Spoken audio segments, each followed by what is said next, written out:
ہمارے سامعین نے، ناظرین نے گزشتہ ہماری جو پروگرام ہوا اس کو دیکھا، سنا، اس سے استفادہ کیا ہوگا۔ جی دیکھنے کی بات یہ ہے، سوچنے کی، سمجھنے کی بات یہ ہے کہ یہ وہ خوبصورت رات ہے جس کے اندر اللہ کی ذات نے اپنے محبوب صلی اللہ علیہ وسلم کو عالم بالا کی سیر کرائی اور اپنی خوبصورت نشانیاں دکھائیں اور قدرت کے اپنے عظیم مظاہر اپنے محبوب کے سامنے آشکارا فرمائے۔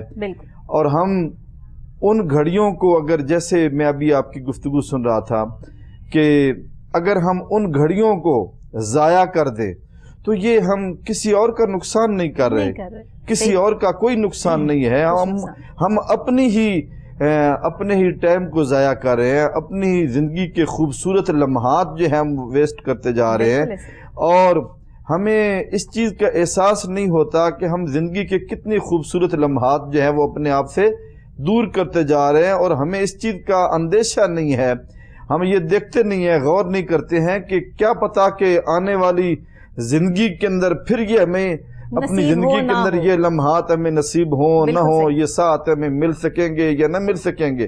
تو یہ بڑی خوبصورت بات آپ نے کہی کہ شب معراج تو گزر گئی، اب ہمیں آنے والے دنوں کے اندر، آنے والے ایام کے اندر، آنے والی ساعتوں کے اندر، آنے والے جو لمحات ہیں ہمیں ان کی قدر کرنی ہے۔ اور اگر انسان دیکھے تو میں تو یوں سمجھتا ہوں کہ انسان کی، ایک مسلمان کی جو حقیقی مسلمان ہے، جس کا تعلق اپنے مولا کی ذات کے ساتھ بہت مضبوط ہے، اس کا تعلق جو ہے اپنے مولا کے ساتھ اتنا مضبوط ہے، تو وہ پھر کیا ہے، اس کی تو ہر شب جو ہے میں سمجھتا ہوں وہ شب معراج ہو جاتی ہے، اس کی تو ہر شب جو ہے وہ شب برات ہو جاتی ہے، اس کی تو ہر شب جو ہے، جو اپنی راتوں کو ضائع نہیں کرتے ہیں، جو اپنی زندگی کے لمحات کو ضائع نہیں کرتے ہیں، تو جب اپنی زندگی کا جو اختصاب کرتے رہتے ہیں اپنے مولا کے حضور، اس کی بندگی کے اندر، اس کی اطاعت کے اندر، اس کی فرما برداری کے اندر، کہیں اپنا تعلق قرآن کی تلاوت کے ساتھ، کہیں اپنا تعلق جو ہے اللہ کی نماز کے ساتھ، عبادت و ریاضت کے ساتھ، مجاہدہ و تقوی و طہارت کے ساتھ، اور اللہ کی بندگی کے ساتھ جو اپنا تعلق مضبوط کر لیتے ہیں، تو ان کی تو ہر رات ہی جو ہے وہ عید بن جاتی ہے اور شب معراج بنتی ہے اور شب برات بنتی ہے۔ اور یہی انسان کی حقیقی کامیابی یہی ہے۔ اللہ کی ذات نے اپنے مقدس کلام میں ارشاد فرمایا وَمَا خَلَقْتُ الْجِنَّ وَالْإِنسَ إِلَّا لِيَعْبُدُونَ، کہ ہم نے انسان اور جنوں کو تو پیدا ہی اپنی عبادت کے لیے کیا ہے، ہم نے انسان کو اپنی عبادت کے لیے پیدا کیا تھا۔ اب کیا ہے کہ یہ اس کی کمزوریاں ہیں، کہ اس کی نفسی خواہشات ہیں کہ وہ دنیا کے اندر آ کے اپنی خواہشات کے پیش نظر کہیں اپنے دیگر مشاغل کے اندر مصروف ہو جاتا ہے اور اپنا زندگی کا جو وقت ہے وہ اسی طرح ضائع کرتا چلا جاتا ہے۔ یہ وہ دور ہے کہ جس دور میں ہمیں اللہ سے توبہ استغفار جتنی ہم کر لیں اتنی کم ہے، کیونکہ ہمارے پاس جس مصروفیت کا ہم نام لیتے ہیں نا کہ ہم مصروف ہیں، اللہ نے ہمیں اس مصروفیت کے لیے اس دنیا میں نہیں بھیجا، ایک دوسرے کا ساتھ دینے کے لیے، لوگوں کی خدمت کرنے کے لیے جذبہ حب الوطنی دے کے جو ہے وہ بھیجا تھا۔ لیکن آج صرف ہمیں اپنی ذات کی فکر پڑی ہے، آج صرف ہم اپنی ذات کے لیے وہ سب کچھ کما لیں، کر لیں، اپنے بچوں کو کسی قابل بنا لیں، سوائے پیسہ کمانے کے دنیا کا کوئی اور غم رہ ہی نہیں گیا لوگوں میں۔ یہ ہم کس طرف چل پڑے ہیں؟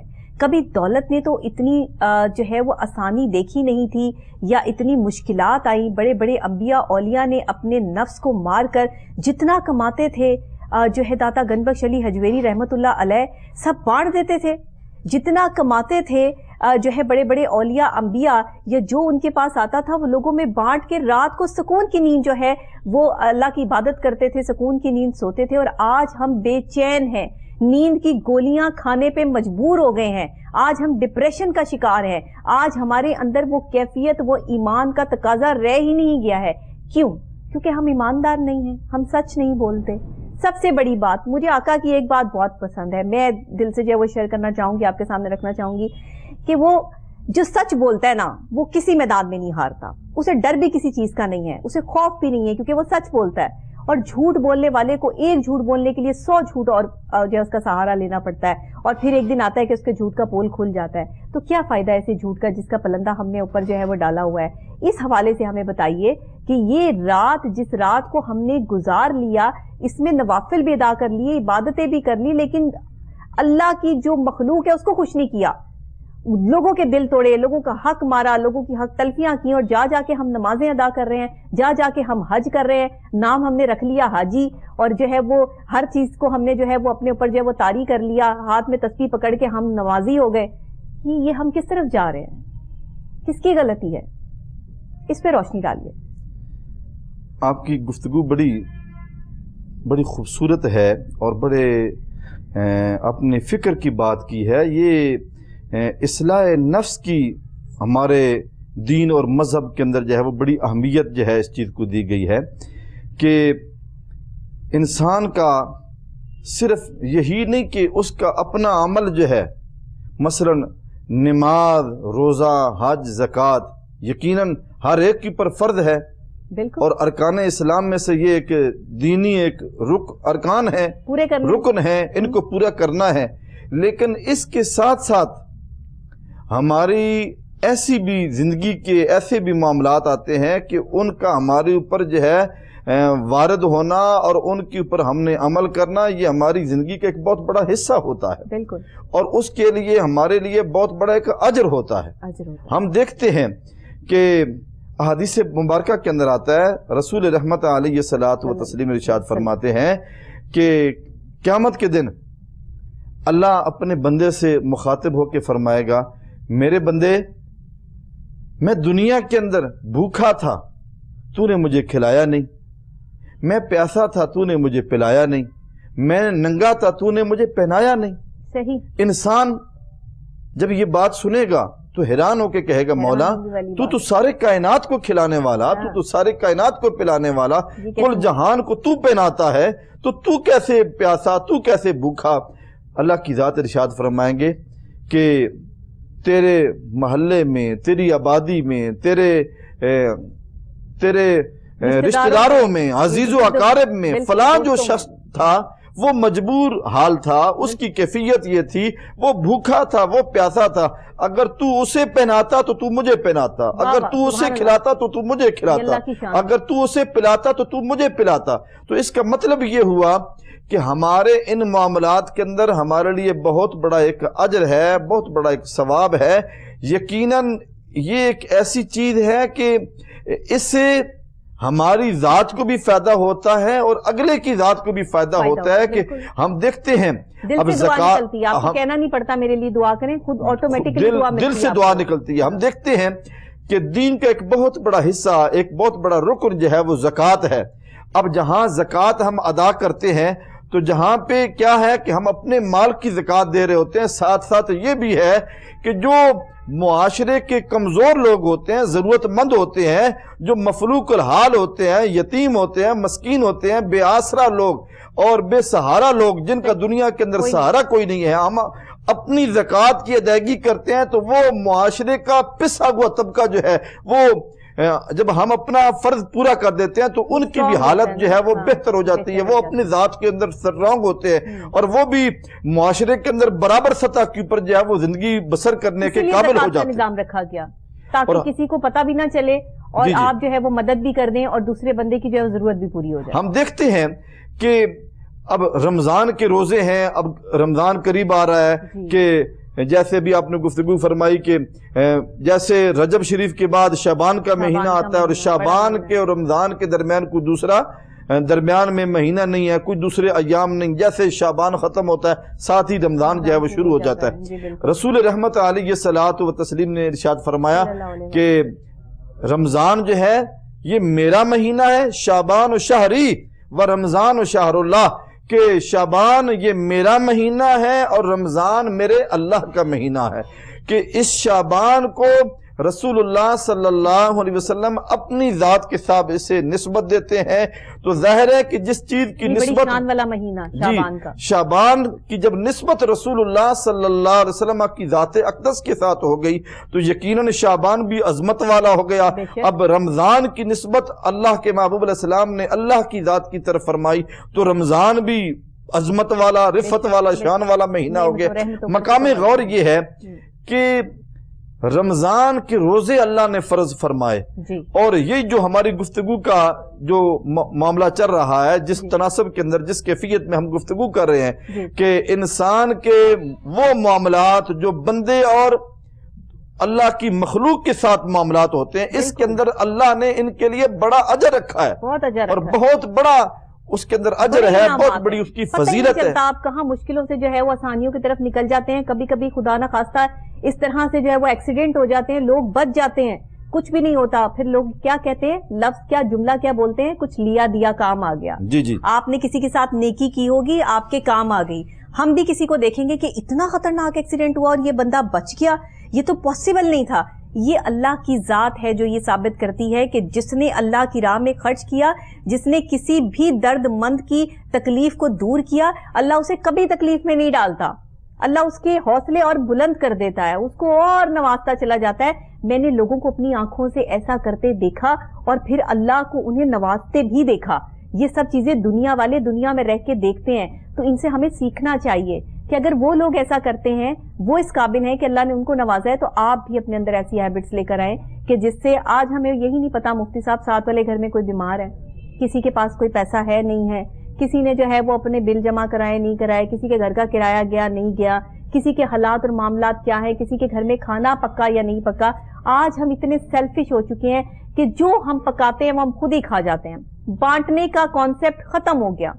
ہم جس سوسائٹی میں رہتے ہیں، ایک تو یہ ہمارا معاشرہ سوسائٹی ہے نا، ایک وہ جگہ جو آج کل سوسائٹیز بن گئی ہیں، جگہ جگہ جو ہاؤسنگ سوسائٹیز بن گئی ہیں، وہاں رواج کیا ہے کہ ساتھ والے گھر میں اس ساتھ والے گھر کو نہیں پتا ہوتا کہ اندر کون رہ رہا ہے، لوگ اتنی خاموشی سے زندگی گزار رہے ہوتے ہیں۔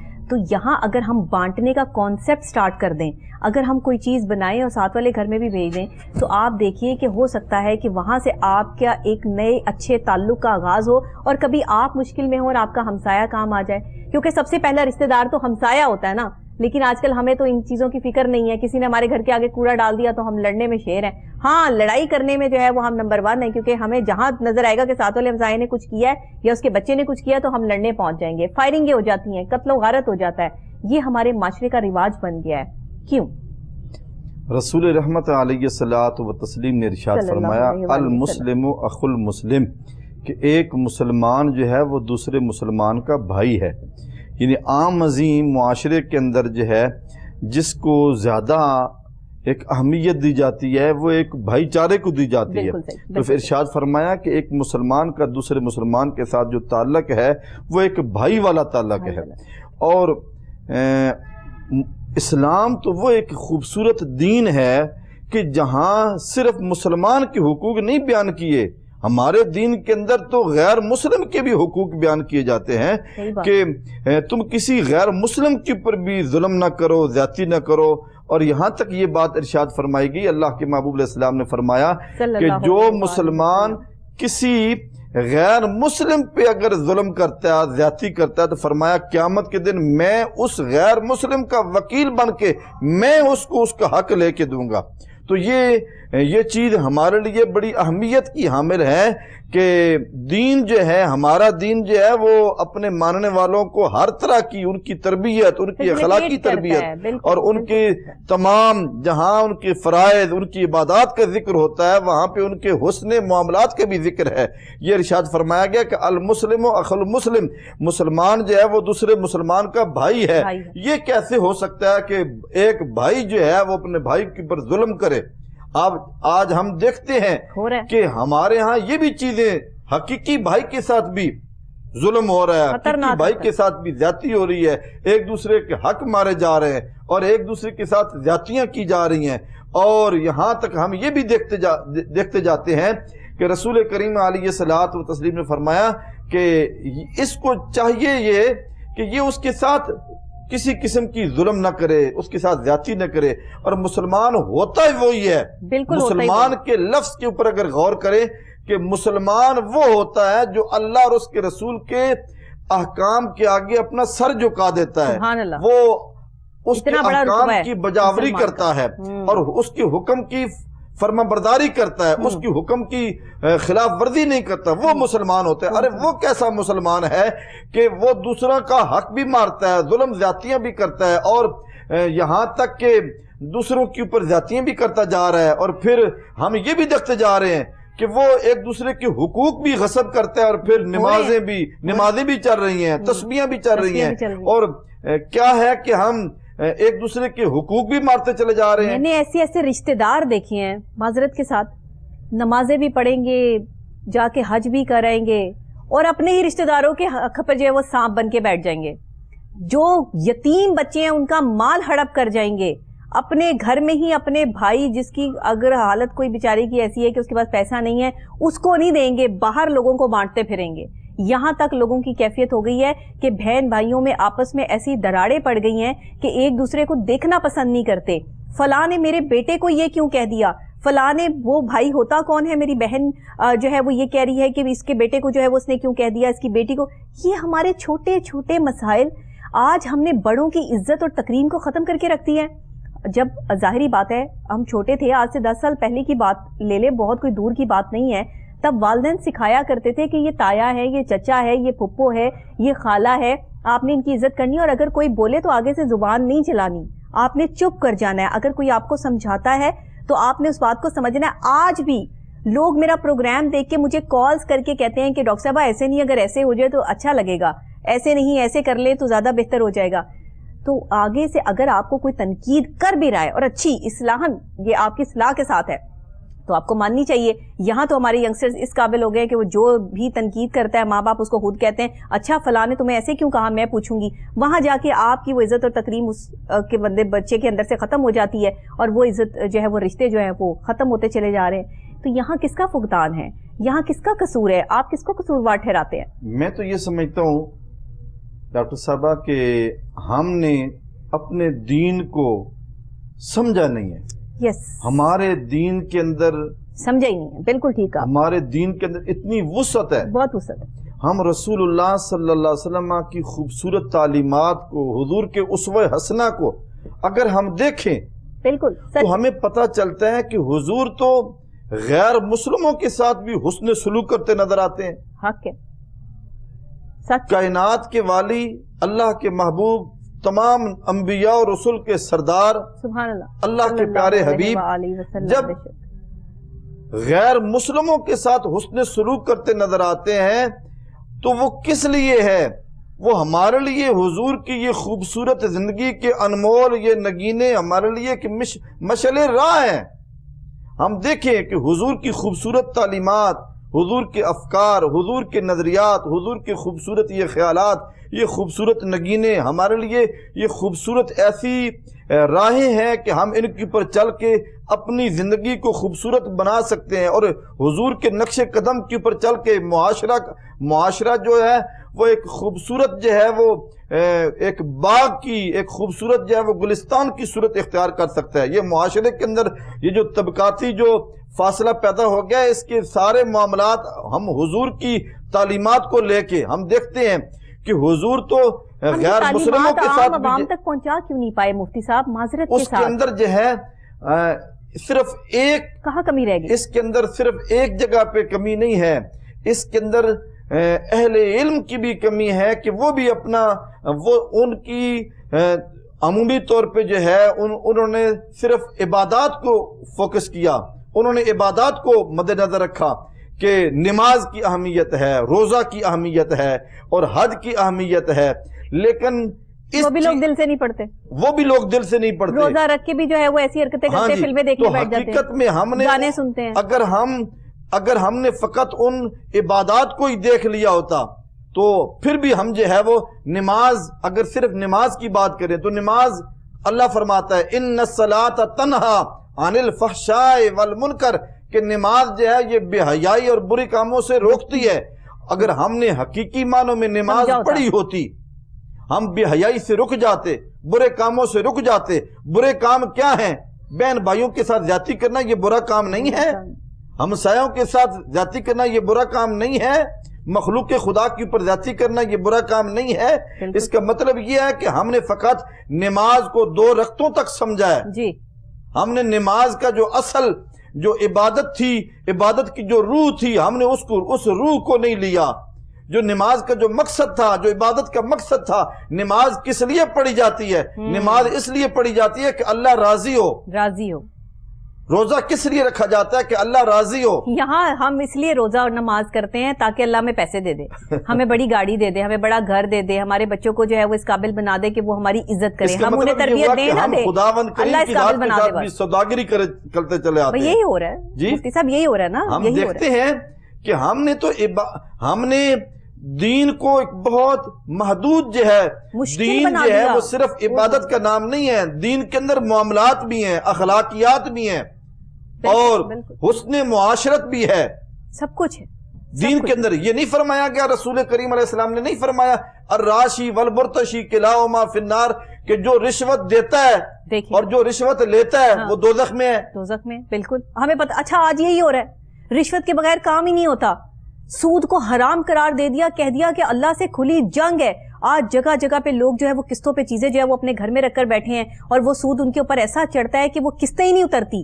کسی نے 1000 روپے پہ بھی اگر کوئی چیز لے کر اپنے گھر میں رکھ لی ہے نا، تو پتہ نہیں اللہ کی طرف سے کیا ایسی بات ہے کہ یہ قسطوں کی چیزیں انسان کو تباہ و برباد کر دیتی ہیں، کیونکہ اس پہ سود ہے، آپ اس پہ سود دے رہے ہیں۔ ہم دیکھتے چلے جاتے ہیں کہ ہمارے دین کے اندر جو ہے حسن معاملات کا اور حسن اخلاق کا بڑا ایک جو ہے وہ اہم کردار ہے۔ بالکل۔ اور ہم دیکھتے ہیں کہ رسول کریم علیہ الصلوۃ والتسلیم نے ارشاد فرمایا کہ اگر ایک مسلمان دوسرے مسلمان کی خیر خواہی کے لیے چلتا ہے، اس کے دکھ کو مٹانے کے لیے، اس کی تکلیف کو دور کرنے کے لیے، اس کی پریشانی کو دور کرنے کے لیے اگر وہ کوئی قدم اٹھاتا ہے جی، حضور فرماتے ہیں کہ اللہ کی ذات اس کے ایک ایک قدم کے اوپر جو ہے اس کے ایک ایک گناہ مٹا دیتے ہیں۔ بالکل۔ اور اس کے ایک ایک قدم کے اوپر اس کے نام اعمال کے اندر ایک نیکی لکھ دی جاتی ہے اور اس کا ایک ایک درجہ جو ہے وہ بلند کر دیا جاتا ہے۔ اور حدیث پاک کے اندر تو یہاں تک آیا، محبوب کریم علیہ السلام نے ارشاد فرمایا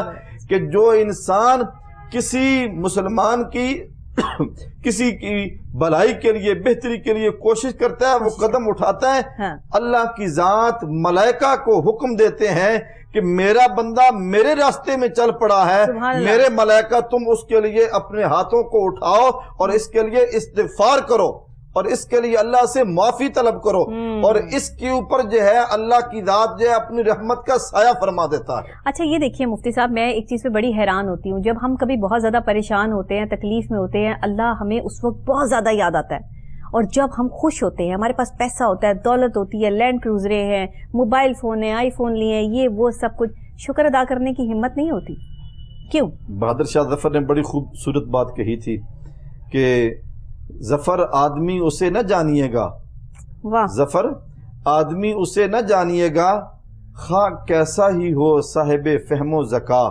جسے عیش میں یاد خدا نہ ہو، جسے عیش میں خوف خدا نہ ہو، خوف خدا نہ ہو۔ صحیح بات جی، جب عیش آ جائے، ہمارے پاس اللہ کی نعمتیں آ جائیں، اچھا گھر مل جائے، اچھی سواری مل جائے اور اچھے معاملات مل جائیں، تو پھر ہمیں خداوند کریم کی ذات جو ہمیں بھول جاتی ہے۔ ایک شکر ہی تو ادا کرنا ہے جی۔ مالک فرماتا ہے نا کہ میں ہوں دینے والا، جب میں تمہیں عطا کرتا ہوں لَإِن شَكَرْتُمْ لَأَزِيدَنَّكُمْ، میری نعمتوں کو تم پا کے تم مجھے بھول نہ جانا، فَاذْكُرُونِي أَذْكُرْكُمْ، تم مجھے یاد کرو میں تمہیں یاد کروں گا، لَإِن شَكَرْتُمْ لَأَزِيدَنَّكُمْ، اگر تم میرا شکر ادا کرو گے تو میں تمہیں اور زیادہ عطا کروں گا۔ اور پھر کہہ دیا کہ تم میرے ذکر کو عام کرو، میں تمہیں جو ہے وہ مخلوق میں قابل قدر بنا دوں گا، تمہاری عزت احترام ہوگی۔ تو جب قرآن پاک یہ کہہ رہا ہے ترجمے سے پڑھنے کی ضرورت ہے، مفتی صاحب ہم ترجمے سے نہیں پڑھتے، بچوں کو نہیں پڑھاتے، عربک قاری صاحب آتے ہیں وہ عربک پڑھاتے ہیں، پڑھا کے جو ہے وہ قرآن پاک بچے ختم کرتے ہیں،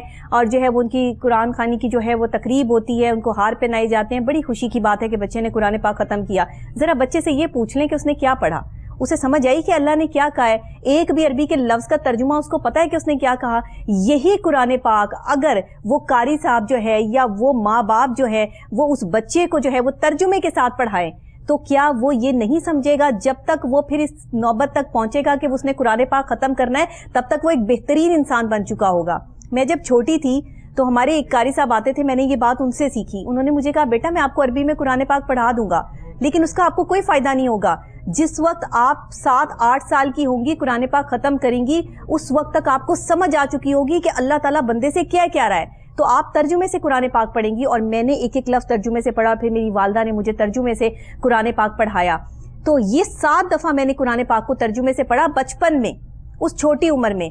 تب جا کے میں نے یہ سمجھا. شاید ہم آج بھی نہیں سمجھ پائے, بہت غلطیاں کوتاہیاں, گناہ گار ہیں, سیاہکار ہیں, بدکار ہیں, لیکن پھر بھی کم سے کم ہم گناہ کرتے ہوئے 100 دفعہ سوچیں گے ضرور کہ اللہ اس پہ ناراض ہوگا, اور گناہ کرتے ہوئے کوئی نہیں دیکھ رہا لیکن اللہ تو دیکھ رہا ہے, اس کو جان دینی ہے. تو اس آس پہ آج تک کوئی ایسا گناہ کیا نہیں. آگے اللہ جو ہے وہ معاف کرے, کچھ کہہ نہیں سکتے کہ کب کہاں آپ سے کون سا گناہ جو ہے سرزد ہو جائے, لیکن اگر یہ خوف ہم سب کے دل میں آ جائے کہ اللہ دیکھ رہا ہے تو معاشرہ ٹھیک نہ ہو جائے.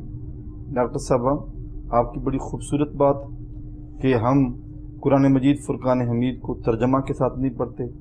اللہ اپنے بندے سے کیا کہنا چاہتا ہے, کیا کہنا چاہتا ہے جی بالکل. قرآن اللہ اور بندے کے درمیان ایک پیغام ہے. بالکل بالکل. اللہ اپنے بندوں سے کیا اپنا پیغام دینا چاہتا ہے, اللہ کا کیا حکم ہے.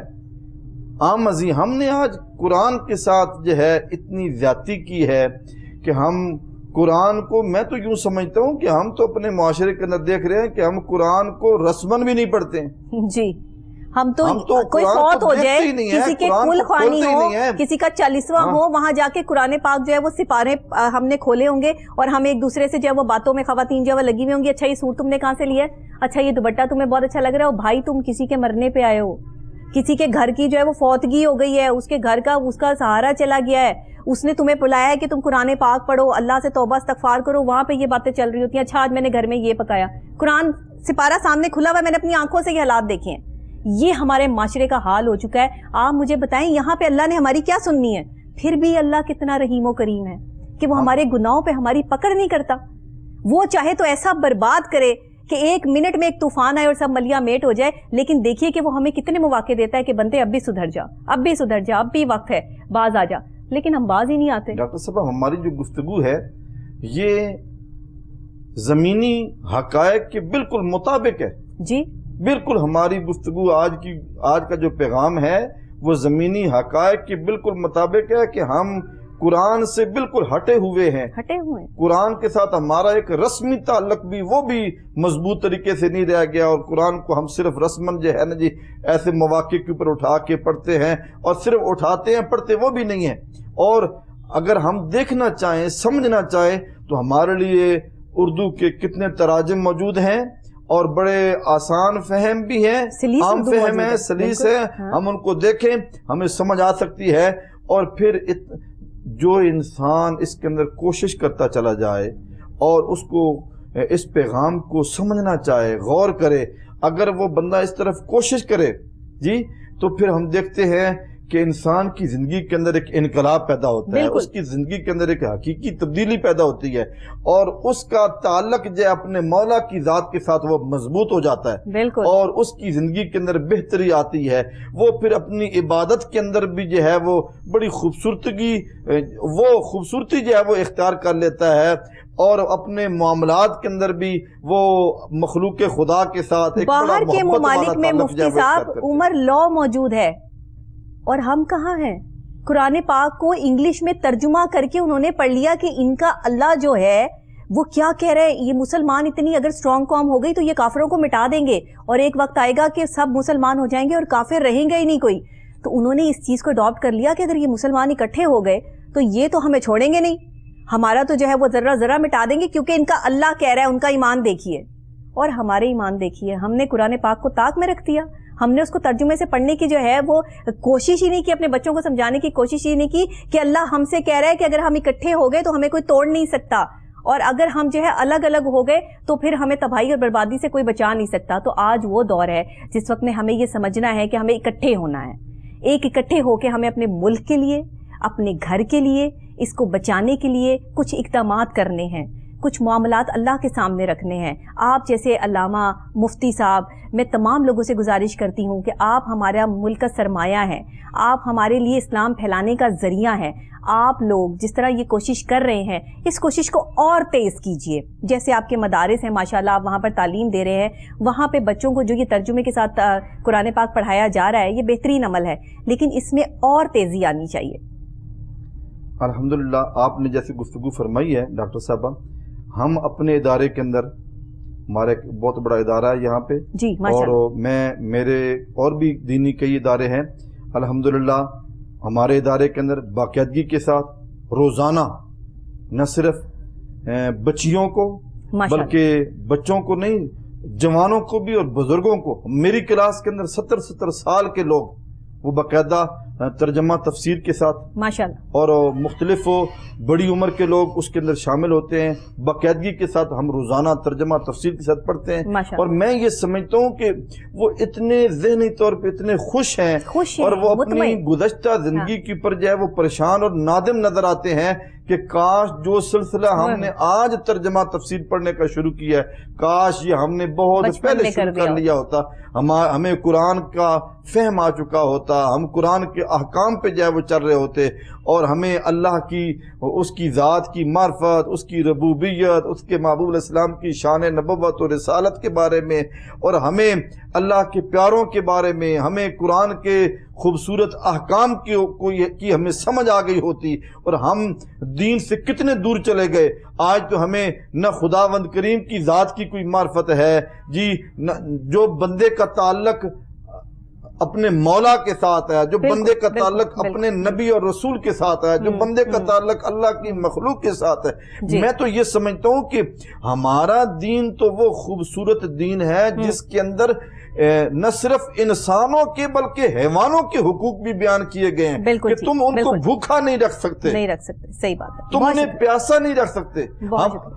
میں عمومی طور پہ اپنے پاس بیٹھنے والے کتنے دوستوں کو، بچوں کو یہ بات کہا کرتا ہوں، ہمارے بچوں کو بڑا شوق ہوتا ہے کہ ہم گھر کے اندر جو ہے وہ پرندے رکھیں اور اس طرح کی چیزیں رکھیں، لیکن میں یہ خصوصی طور پہ خود بھی اس چیز کے اوپر بڑا دھیان دیتا ہوں، اور آگے یہ میسج بھی میں کنوے کرتا رہتا ہوں کہ اگر آپ نے ان کو گھروں کے اندر رکھ لیا ہے تو پھر ان کی خوراک کا اہتمام کرنا یہ تمہاری ذمہ داری ہے۔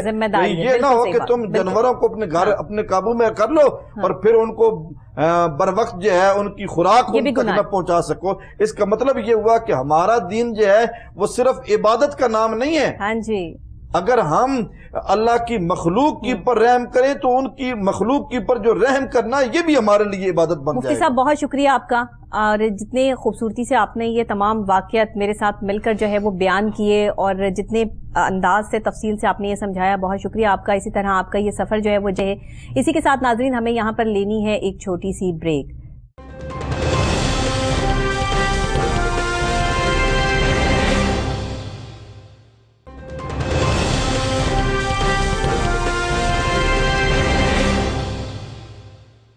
ویلکم بیک ناظرین، دوبارہ سے خوش آمدید کہتے ہیں کوہ نور ایٹ 9 میں، اور جیسے کہ آپ کو معلوم ہے کہ جمعۃ المبارک کے حوالے سے یہ ہمارا خاص پروگرام ہے، اور یہ جو ہمارا آخری حصہ ہوتا ہے یہ نعت رسول مقبول صلی اللہ علیہ وآلہ وسلم ہم پیش کرتے ہیں بارگاہ رسالت میں، اور کوشش کرتے ہیں کہ یہ چھوٹی سی ہماری نیکی جو ہے وہ قبول و منظور فرمائے اللہ۔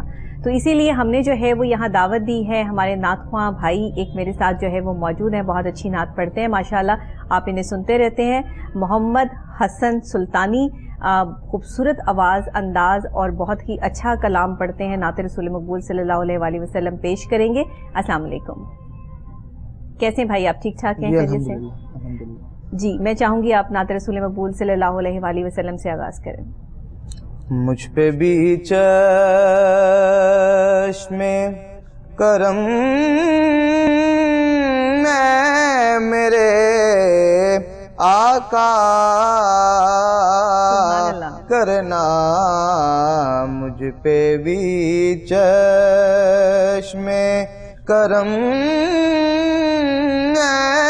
میرے آقا کرنا، حق تو میرا بھی ہے رحمت کا تقاضا سبحان اللہ۔ کرنا حق تو میرا، اور تو کسی کو بھی اٹھاتا نہیں اپنے سبحان اللہ۔ در سے، بے تو کسی کو بھی اٹھاتا نہیں اپنے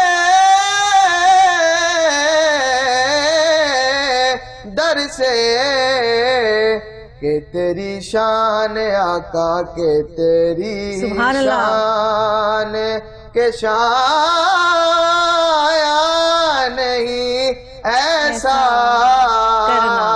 سبحان اللہ۔ کرنا کہ تیری شان، کہ تیری شان، اور یہ تیرا کام ہے سبحان اللہ۔ مینا کے در سبحان اللہ، سبحان اللہ۔ رے یتیم، یہ تیرا کام سبحان اللہ۔ ہے مینا کے در رے یتیم، ساری امت آقا، ساری امت کی شفاعت تنے واہ واہ واہ، سبحان اللہ۔ کرنا یہ تیری شان ہے ساری آقا۔ امت، سبحان اللہ، سبحان اللہ۔ اور کنکروں کا بند مٹھی میں، کنکروں کا تیرے اعجاز پہ وہ بول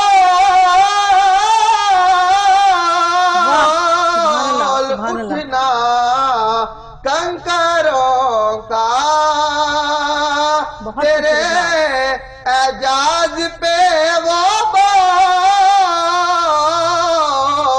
اٹھنا، وہ درختوں کا، وہ درختوں کا تیری دید پہ جھوما کرنا، وہ درختوں، اور دشمن آ جائے تو، دشمن آ جائے تو اٹھ کر وہ بچھانا چادر، دشمن آ جائے تو اٹھ کر وہ بچھانا چادر، حسن اخلاق سے، حسن اخلاق سے غیروں کو بھی اپنا کرنا، کرنا، بڑی بات، بڑی شان والے میرے آقا۔ حسن اخلاق، حسن اخلاق سے غیروں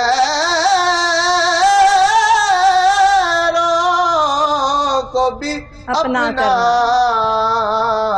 کرنا، مجھ پہ بھی چشمے کرم، اور مقطع ہے جی، کہ مجھ پہ محشر میں نصیر ان کی نظر پڑے ہی گئی، مجھ پہ محشر میں نصیر ان کی نظر پڑے ہی گئی، مجھ پہ محشر کھلے بوہے ویکھ کے تیرے دوارے آ گئے، کھلے بوہے ویکھ کے تیرے دوارے آ گئے، لے گا ماد مہرما درداں دے بارے آ گئے، محشر میں نصیر ان کی نظر پڑ ہی گئی. کہنے والے دیکھو کہنے والے اسے کہتے ہیں خدا کا کرنا. سبحان اللہ. کرنا کہنے والے اسے کہتے ہیں خدا کا کرنا. سبحان اسے اللہ. کہتے ہیں خدا کا کرنا. بے شک. حق تو میرا بھی حق تو میرا بھی ہے. تو واہ واہ میرا اے ہے حق تو میرا بھی ہے نا. حق تو میرا بھی ہے. میرا بھی ہے. تقاضا کرنا. تقاضا حق یا رسول اللہ. مجھ پہ بھی چشم کرم آمین. میرے آقا کرنا.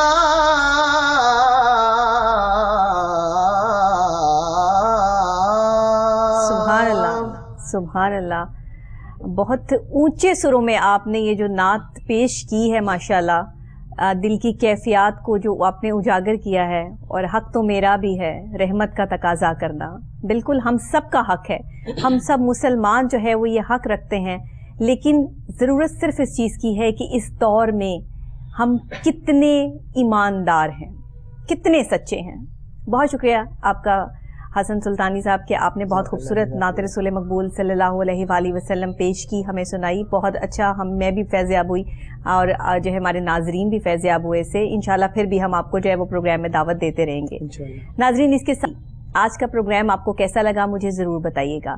جمعۃ المبارک کو آپ ہمارا خاص پروگرام دیکھتے ہیں. ایک خاص انداز سے دل کی کیفیات, محبت, چاہت کا یہ عالم جو ہے نظارہ کچھ اور ہوتا ہے. آج بھی جمعۃ المبارک کے خاص دن کے موقع پہ یہ پروگرام جو پیش کیا, یہ نیکی جو ہم یہاں بیٹھ کر ہر جمعے کو کوشش کرتے ہیں کہ اللہ کی بارگاہ میں قبول ہو جائے, آپ لوگ اسے کتنا پسند کرتے ہیں میرے ساتھ ضرور شیئر کیا کریں. اسے آپ یوٹیوب پہ بھی پروگرامز کو دیکھ سکتے ہیں. جب آپ کوہ نور @9 لکھیں گے ود ڈاکٹر نبیہ علی خان تو آپ کو پروگرام کی تمام لسٹ جو ہے وہ وہاں مل جائے گی. جو پروگرام مس ہو جائے کریں وہ وہاں دیکھ لیا کریں. اپنے دوستوں کے ساتھ بھی شیئر کریں کیونکہ یہ ایک ایسا انفارمیٹیو پروگرام ہے جو بہت کم لوگ سمجھتے ہیں, لیکن جو سمجھتے ہیں پھر ان کے معاملات جو ہے وہ کہیں اور حل ہو جاتے ہیں. اسی کے ساتھ اچھی سی دعا, اچھے سے پیار, اچھی سی محبت کے ساتھ کہ آپ جہاں رہیے خوش رہیے, ہنستے رہیے, مسکراتے رہیے اور اپنے ساتھ رہنے والوں کا بہت بہت بہت زیادہ خیال رکھیے. کل صبح انشاءاللہ سیم ٹائم سیم چینل آپ سے پھر دوبارہ ملاقات ہوگی یہیں اسی وقت. تب تک کے لیے ڈاکٹر نبیہ علی خان کو اجازت دیجیے. اللہ نگہبان.